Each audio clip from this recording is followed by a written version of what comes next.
شروع میں جب نماز پڑھتے تھے تو رکوع کے وقت دونوں ہاتھوں کو دونوں گھٹنوں کے بیچ میں اس طرح جیسے تالی ماری جائے اس طرح کر کے اور رکوع کرتے تھے،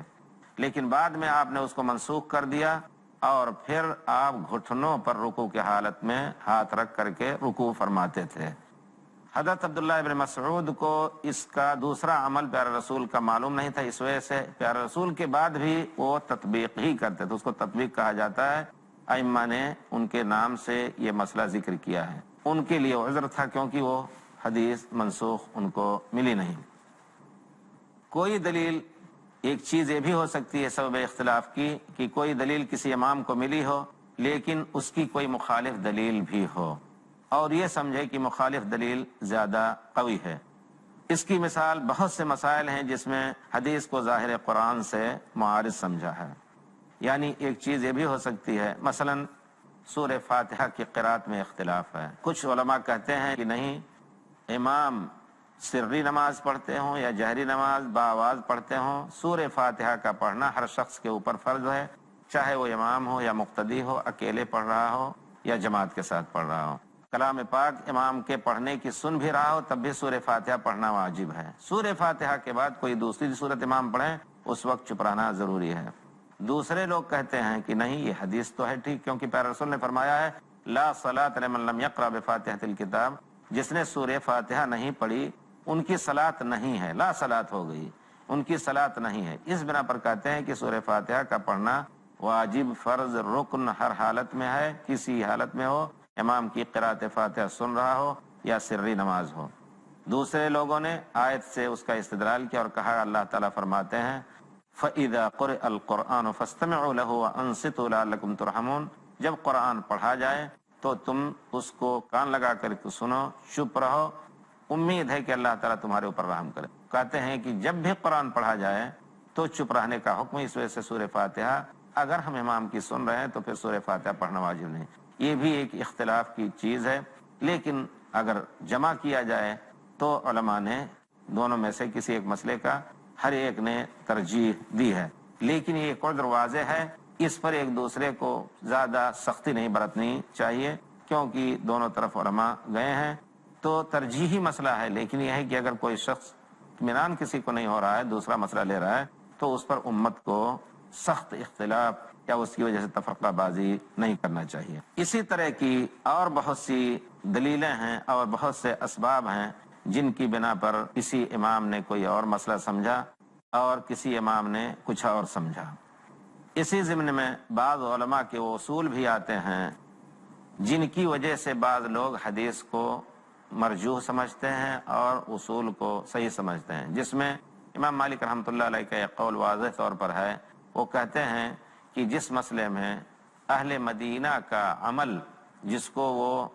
سمجھتے ہیں کہ پیارے رسول کے زمانے سے لے کر کے آخر تک جس زمانے میں امام مالک تھے اس وقت تک وہی عمل رہا ہے،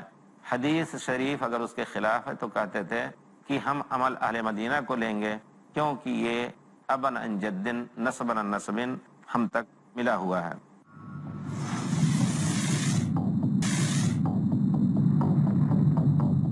اس میں کوئی شک نہیں کہ علماء نے اختلاف کیا ہے اور امام مالک رحمۃ اللہ علیہ سے بالدلیل اختلاف کیا ہے کہ نہیں، کسی شہر کا عمل وہ قابل قبول نہیں، اگر حدیث صحیح مل رہی ہے تو پھر حدیث صحیح ہی کو لینا واجب ہے۔ بہرحال یہ چیز حقیقت میں جاننی چاہیے کہ ائمہ میں اگر اختلاف ہے، ائمہ کو برا کہنا بہت ہی بری بات ہے۔ ائمہ اپنی جگہ پر اللہ تعالیٰ نے ان کو امت کے لیے نبی کریم صلی اللہ علیہ وسلم کے بعد رحمت بنا کر کے بھیجا تھا، اور پھر انہوں نے اپنے جد و جہد سے امت کو انتشار سے بچنے کا انتظام کیا۔ جس جگہ پر جہاں کوئی تھا اللہ کے فضل سے وہ امت کو جوڑے رکھے تھا، لیکن اختلاف ضروری تھا حدیث نہ ملنے کی وجہ سے۔ حدیث ملی بعد میں تو پھر کیا موقف ہونا چاہیے ہمارا، تو اسی وجہ سے یہ دوسرا مسئلہ ہے جس کی توضیح کی جائے گی۔ اسی وجہ سے بعض علماء، انہی اسباب میں سے ایک سبب یہ بھی ہے کہ بعض علماء ضعیف حدیث سے استدلال کر لیتے ہیں اور ان کے ضعف کا ان کو علم نہیں ہوتا ہے، یا پھر یہ سمجھتے ہیں کہ یہ شخص ثقہ ہے، اعتماد کے قابل ہے، اور حقیقت میں وہ کسی دوسرے عالم سے شبہ ان کو ہو گیا۔ اس طرح کی بہت سی روایتیں آتی ہیں کہ ایک نام کے دو آدمی ہوتے ہیں، ایک چور ڈاکو ہوتا ہے، ایک اچھا عالم ہوتا ہے، اس طرح کے بہت سے روایات کے بہت سے علماء گزرے ہیں، بہت سے راوی بیان کرنے والے گزرے ہیں، علماء میں اس طرح کا بھی اختلاف ہوا ہے کہ وہ راوی ضعیف تھا اور بیان کرنے والا کمزور حافظے کا تھا، اس کی روایت کو صحیح نہیں کہا جائے گا، لیکن انہوں نے اس کو صحیح سمجھا تو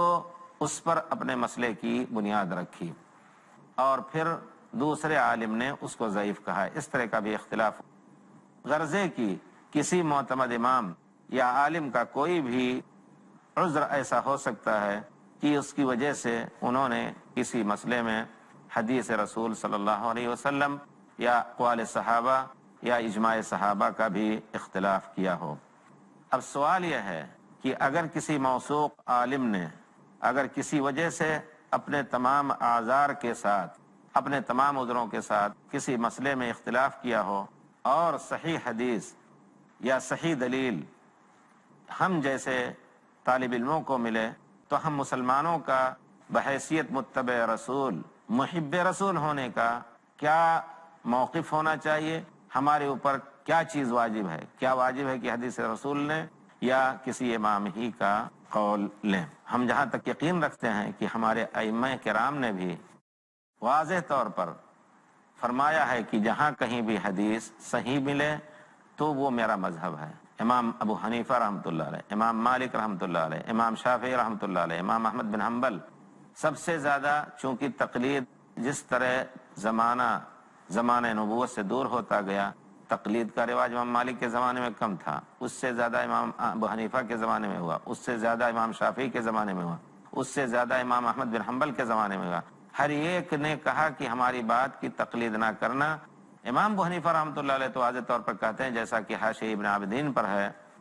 کہ کسی شخص کے لیے جائز نہیں کہ میرا قول لے جب تک اس کو یہ نہ معلوم ہو کہ ہم نے اس کو کس دلیل سے کہا ہے۔ سبحان اللہ۔ اسی طرح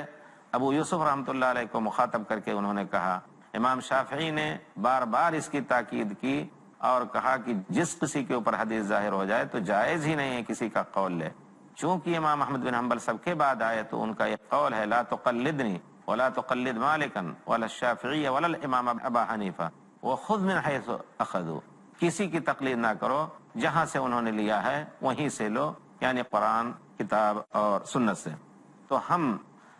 طالب علم کے اوپر یہ واجب ہے کہ کسی کی تقلید اللہ تعالیٰ نے پیارے رسول کی تقلید کے بعد کسی کے اوپر واجب نہیں کیا ہے،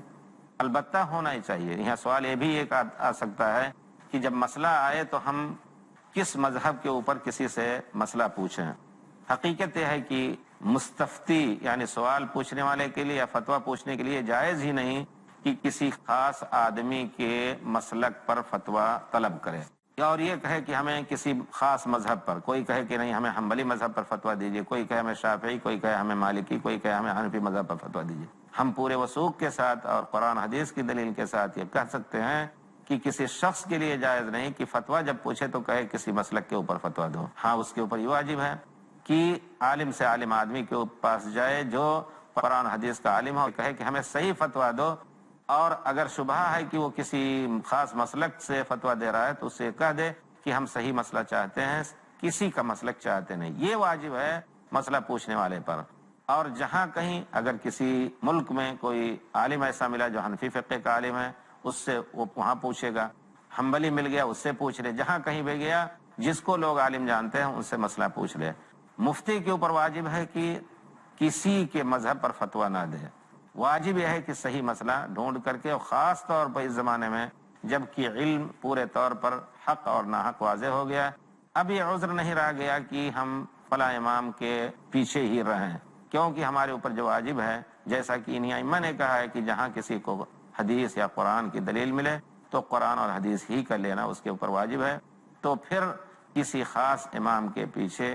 کسی خاص امام کی تقلید کو واجب کہنا یہ بھی شرعی چیز نہیں ہوئی۔ پورے وثوق، علمی وثوق کے ساتھ یہ کہنا ضروری ہوتا ہے۔ جس طرح اللہ تعالیٰ نے ہمیں اپنی عبادت کے لیے پیدا کیا ہے، اسی طرح اللہ کے رسول کی تقلید یا اتباع کے لیے پیدا کیا ہے، اور دنیا میں کسی ایک کی اتباع کے لیے پیدا نہیں کیا ہے۔ رہ گیا مسئلہ،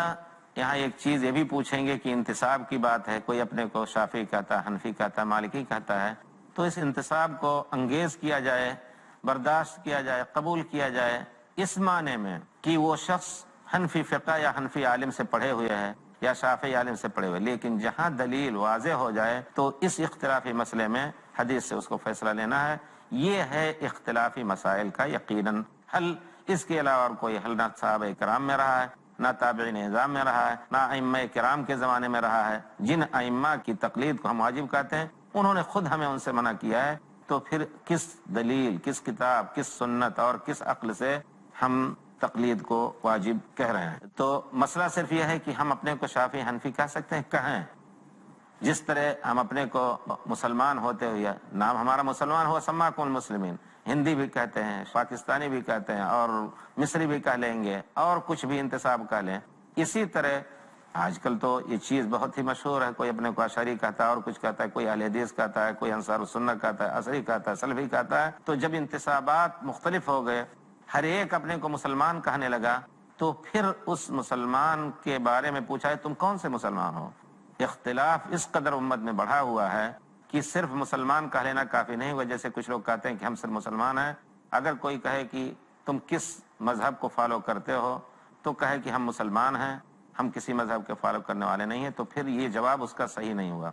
کیونکہ اس جواب میں ایک خارجی بھی آ سکتا ہے جو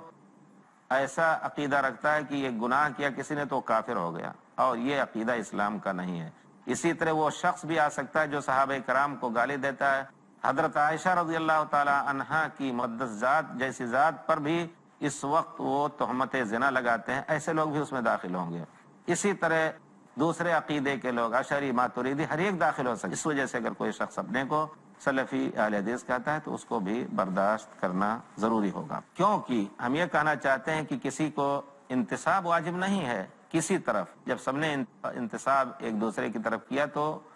ما بہل امتیاز ایک انتساب علماء نے پرانے زمانے سے برداشت کیا. امام ترمذی نے جہاں اہل الرائے کا ذکر کیا، جہاں امام اسحاق کے قول کا ذکر کیا، امام احمد بن حنبل اور امام مالک کا ذکر کیا، وہاں کہتے ہیں قال اہل الحدیث کذا، قال اصحاب الحدیث کذا. ان کا بھی نام ابھر گیا اور اس نام سے لوگوں نے اس کو ذکر کیا. لیکن اگر یہ انتساب ضروری ہوتا کہ نہیں چاروں ائمہ میں سے، جیسا کہ آج کل کہا جاتا ہے کہ چاروں ائمہ میں سے کسی ایک کی تقلید کرنی واجب ہے، تو گویا پیارے رسول نے دین کو ناقص چھوڑا اور واجب تھا ایک واجب کو آپ بتا کر کے نہیں گئے. یہ بہت بڑی بات ہو جاتی ہے. اس وجہ سے مسلمانوں میں اگر اختلاف کو ختم کرنا ہے تو اپنے کو جو بھی منتسب کریں، لیکن اگر علماء، یقیناً ہم کہتے ہیں کہ اختلاف امت کا حل یہ ہے کہ علماء اکٹھا ہو کر کے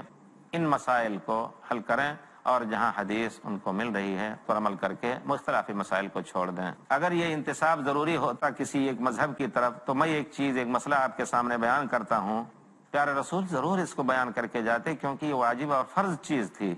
اس سے ادنا چیز کو بھی پیارے رسول نے، ایک شخصیت تھی جس کو پیارے رسول نے ذکر کیا کہ وہ شخص آئیں گے ان کے ساتھ ایسا کرنا. آپ لوگوں نے اویس قرنی رحمۃ اللہ علیہ کا نام سنا ہوگا. نبی کریم صلی اللہ علیہ وسلم نے فرمایا کہ ایک شخص ایسے تھے امت میں جنہوں نے، جو بڑی عمر کے تھے، میرے پاس آ کر کے میری صحبت لے سکتے تھے، صحابی ہو سکتے تھے، لیکن اپنی ماں کی خدمت کے خاطر وہ میرے پاس نہ آ سکے. صحابہ کو مخاطب کر کے کہا کہ اگر وہ آئیں تو تم میرا سلام ان کو پہنچانا اور تم ان سے دعا لینا. وہ اس قرنی جن کے بارے میں صحابہ کرام کچھ نہیں جانتے تھے، صرف ماں کی خدمت کی فضیلت میں پیارے رسول صلی اللہ علیہ وسلم نے ان کو یہ اہمیت دی. تو اگر ائمہ کی تقلید واجب ہوتی تو پیارے رسول ضرور اس کو فرما جاتے. اس وجہ سے ہماری یہ گزارش ہے، ہمارا یہ مشورہ ہے علماء کرام سے، اور وہی امت کی غلطیوں کے ذمہ دار ہیں اور امت کے اختلاف کے ذمہ دار ہیں. جس امت میں اس قدر اختلاف ہو گیا کہ اللہ کے گھر کو بانٹ کر کے 4 مسلح قائم کر رکھے تھے، اب اس لائق امت ہو چکی ہے کہ اس حد تک پہنچ گئی ہے کہ اس کو چاہیے کہ علماء اکٹھا ہو کر کے اختلافی مسائل کو حل کریں. جو چیز واجب نہ ہو، مشورہ یہ ہے کہ اس کو واجب نہ کہا جائے، اور پھر اس طرح امت سر جوڑ کر کے بیٹھ سکتی ہے، امت میں اتحاد ہو سکتا ہے. ورنہ ظاہری طور پر ہم اپنا اتحاد ظاہر کریں، ہماری مثال وہی ہوگی جیسا کہ اللہ تعالیٰ نے فرمایا وَتَحْسَبُهُمْ جَمِيعًا وَقُلُوبُهُمْ شَتَّىٰ. تم ان کو اکٹھا سمجھتے ہو، ان کے دل ٹوٹے پھٹے ہوئے ہیں. وصلی اللہ علی خیر خلقہ محمد وعلی آلہ واصحابہ اجمعین. والسلام علیکم ورحمۃ اللہ وبرکاتہ.